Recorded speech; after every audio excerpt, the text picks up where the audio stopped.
Today, we continue breaking down every major conference in college hoops through stats, strategy, and past success. Today, we're diving deep into the Southeastern Conference, where Florida and Kentucky and Arkansas headline one of the most powerful leagues in America. If you love college basketball content all season long, rankings, analysis, and betting breakdowns, make sure you hit that like button and subscribe to Court Profits. Turn on those notifications so you never miss a preview. The SEC enters 2025 and 2026 as arguably the deepest conference in college basketball. Florida is coming off a national championship, Kentucky reloads under new leadership with Final Four potential, and Arkansas looks ready to rise again under John Calipari. Last season, the SEC produced a record 23 NCAA tournament wins and had 7 of the Sweet 16 teams. This year, the talent pool runs even deeper, and every night in league play feels like a ranked matchup. Let's start with the Kentucky Wildcats. The big blue blood returns again. Mark Pope has got this group looking elite. Otega Oweh headlines as a two-way star who could score at all 3 levels. Jalen Lowe, even though he recently got hurt, a Pittsburgh transfer, brings perimeter defense and playmaking stability.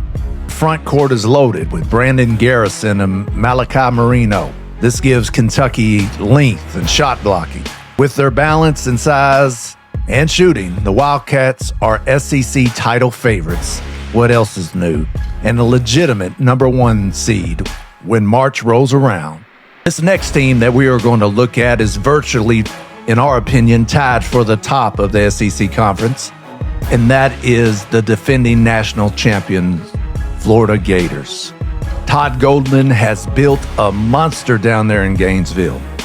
The front line with Alex Condon, Thomas Hawk, and Ruben Chinyelu dominate the glass. And Florida has also got a top-notch transfer from Arkansas, Boogie Fland, as well as Princeton transfer Xavion Lee, who adds balance in the backcourt. Florida, again, is the best rebounding team in the league and projects as a top 5 national power with Final Four potential. Our third team atop of the SEC for the 2005-2026 season is the Arkansas Razorbacks. John Calipari wasted no time rebuilding Arkansas into a contender. DJ Wagner returns to lead the backcourt, joined by elite freshman Darius Acuff.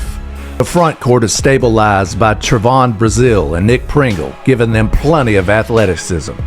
The Razorbacks are long, deep, and dangerous, and could easily push into the top 10 nationally by mid-season. Next up, we have the Tennessee Volunteers. Rick Barnes' squad remains disciplined and battle-tested. Jacoby Gillespie runs the show and shoots nearly 40% from deep.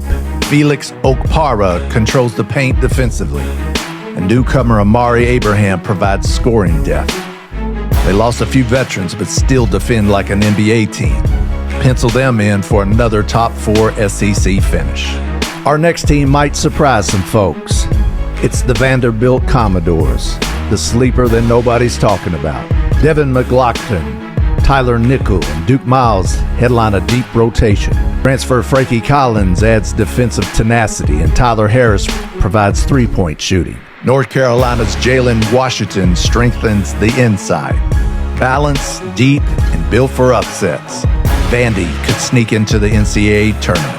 After that group of 5 elite teams in one of the most difficult conferences in America, we have the next tier of teams. But they're still tough, and any one of these could still make the tournament and make a deep run. First up in this group, the Alabama Crimson Tide. Guard play for Alabama is elite, with Philon and Wrightsell and Holloway and Mallet, but rim protection is thin. Aiden Sherrill must step up to provide some inside coverage. As always, expect high-scoring shootouts every night from the Crimson Tide. Top 20 offense, middle-of-the-pack defense. Speaking of defense, our next team is the Ole Miss Rebels. Chris Beard's defensive DNA is fully installed. Ole Miss has added James Scott and Coron Johnson from Louisville, plus AJ Storr and Malik Dia. Their physicals and built for March, a sneaky top 25 team if the three-point shooting clicks. With the surprise announcement of Bruce Pearl retiring, we're still not sure what to expect from the Auburn Tigers. New coach Stephen Pearl takes over for his father Bruce. Tahad Pettiford is now the lead guard, and transfer Abdul Bashir and Keyshawn Murphy boost size and skill. Of course, they're going to have less depth without Mr. Broom there, but still a tough out at home. And our final team in the mid-pack of the SEC are the Texas A&M Aggies. Former Sanford coach Bucky McMillan brings pace and pressure. Pop Isaacs, Mackenzie Mabaka, Federico headline a versatile core. Expect chaos and a few big upsets in McMillan's first SEC season. Now it's time to list the bottom of the SEC. These teams we feel are either rebuilding or just don't have the talent to compete to make a run at the SEC championship this season. The first team in this group are the Oklahoma Sooners. If Nigel Pack returns healthy, this team can dance in March. Xavier Brown is a stat sheet filler, and Tay Davis from Notre Dame adds scoring. Their depth is better, but size is still a problem in SEC play. Not too far from Oklahoma, we have the Texas Longhorns, and Tremont Mark and Jordan Pope form a potent backcourt. However, the problem is they have a thin front court and no true floor general.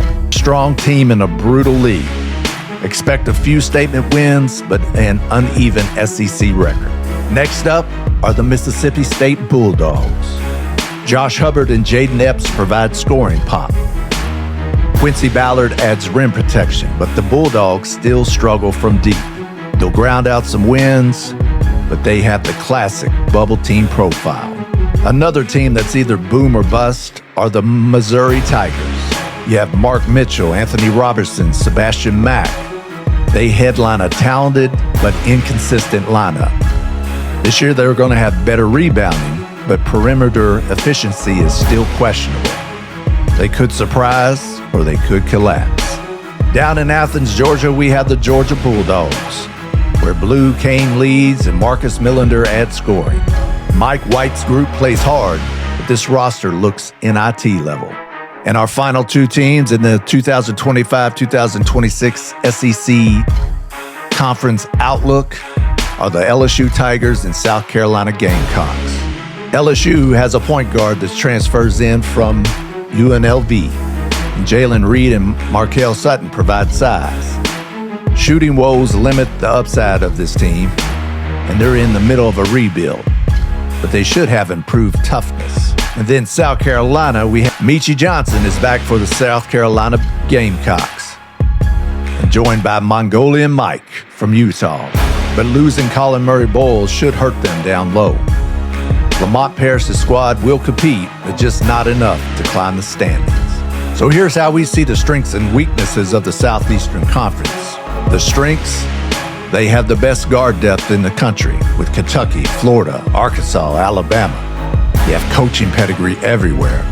And of course, they're physical, athletic, tournament-ready teams. Some of the weaknesses of some of the teams in the Southeastern Conference include rim protection outside of the top four teams. Health is a real factor because several of the stars are coming off injuries, so we don't know what they're going to be like.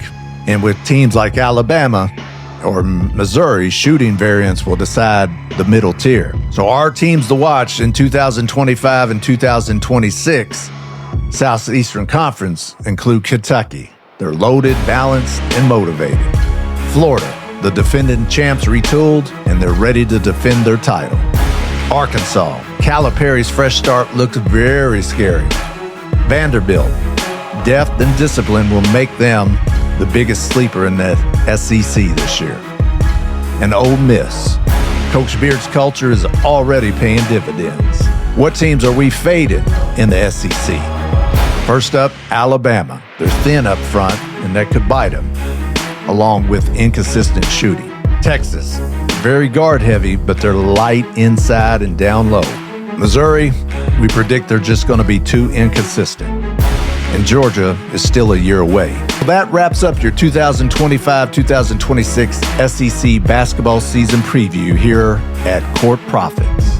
This league is stacked from top to bottom, and the SEC tournament might be the best show in college basketball this year. So if you enjoyed this breakdown, drop a like, subscribe to Court Profits, and comment below. Who's your pick to win the SEC this year? Kentucky, Florida, or a dark horse like Vandy or Arkansas? Thanks for watching. And remember, at Court Profits, we don't just watch the game, we study how to win it.